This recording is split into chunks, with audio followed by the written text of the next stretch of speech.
یہی سوچ کر کہ دیار دل تیری نکہتوں سے بھرا رہے، کبھی شہر شوق بسا لیا، کبھی کوئے درد میں جا رہے۔ خرد کو ڈال دے جو فکر کے گہرے سمندر میں، جنوں ایسا تو ہونا چاہیے عشق پیمبر میں، جہاں کی بادشاہی دیکھتا ہوں اس کی ٹھوکر میں، ہے جس کا نام فہرست غلامان پیمبر میں۔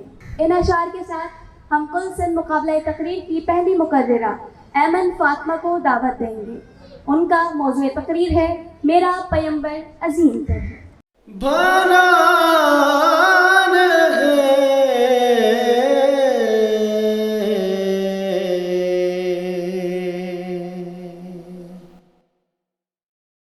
جناب صدر اور عزیزان محفل، السلام علیکم۔ میں آج اپنی تقریر کا آغاز ان خوبصورت اشعار سے کرتی ہوں کہ وہ جس کے نغمے زبور میں ہے، وہ جس کی توریت میں بشارت، وہ جس کی انجیل میں ثنا ہے، وہ جس کی قرآن میں شہادت، وہی جو مقصود خشک و تر ہے، میرا پیمبر عظیم تر ہے۔ آسمان کی نیلی چھت کے نیچے بہت سے لوگوں کی عظمت کے ترانے بچھتے ہیں۔ کوئی عظیم ہے اپنی علم کی بنیاد پر، تو کوئی عظیم ہے اپنی تقویٰ کی بنیاد پر، کوئی عظیم ہے اپنی دیانت کی بنیاد پر، تو کوئی عظیم ہے اپنی ذہانت کی بنیاد پر۔ لیکن حقیقی عظمت میں کہیں نہ کہیں کوئی نہ کوئی کمی ضرور رکھی ہے، کیونکہ یہ میرے اللہ کی مرضی ہے کہ جس نے حقیقی عظمت اپنی پوری طریقت کے ساتھ اس کائنات کی اس مکمل ہستی کے حصے میں رکھی ہے کہ جس کو اللہ رب العزت نے مقام محبوبیت پر فائز فرمایا۔ اس کائنات کے بڑے بڑے نام تو عظیم ہو سکتے ہیں، لیکن میرا پیمبر عظیم تر ہے کہ جس کی عظمت کے ترانے تو زمین و آسمان پر بچھتے ہیں۔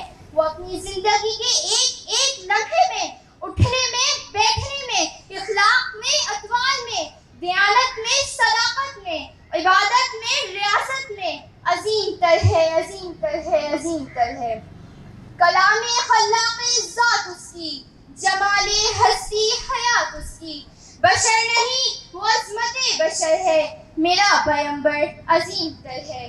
صدر علی وقار، ہم اس وقت کو کیسے بھول سکتے ہیں کہ جب پوری کائنات جہالت کی تاریکی میں ڈوبی ہوئی تھی، جب ہر طرف کفر و شرک، وحشت و بربریت کا گھپ اندھیرا چھایا ہوا تھا، جب شراب نوشی، ظلم و ستم، ہر طرح کے گناہ عام تھے، جب بیٹی کی پیدائش کو بے عزتی کا داغ سمجھا جاتا تھا اور اسے زندہ دفن کر دیا جاتا تھا، لیکن میرے پیمبر کی تبلیغ نے جہالت کے اندھیرے دور کر دیے، بیٹی کی پیدائش کو رحمت بنا دیا، عورت کو معاشرے میں عزت اور مقام مل گیا، ہر طرف دین اسلام کا بول بالا کر دیا، کیونکہ میرا پیمبر عظیم تر ہے۔ میرے پیمبر کی عظمت کی گواہی تو میرا رب، آسمان کے نورانی فرشتے، شجر و حجر، چرند پرند سبھی دینے والے ہیں، کیونکہ وہ بشر نہیں عظمت بشر ہے، اس کے اوصاف میں کمال ہے، اس کی عظمت کو نہ آیا کبھی زوال ہے۔ شعور لایا، کتاب لایا، وہ حشر تک کا نصاب لایا، دیا بھی کامل نظام اس نے، اور آپ ہی انقلاب لایا، وہ ہر زمانے کا رہبر ہے، میرا پیمبر عظیم تر ہے۔ شکریہ۔ کبھی کے چشم سے ہو آیا، کبھی کن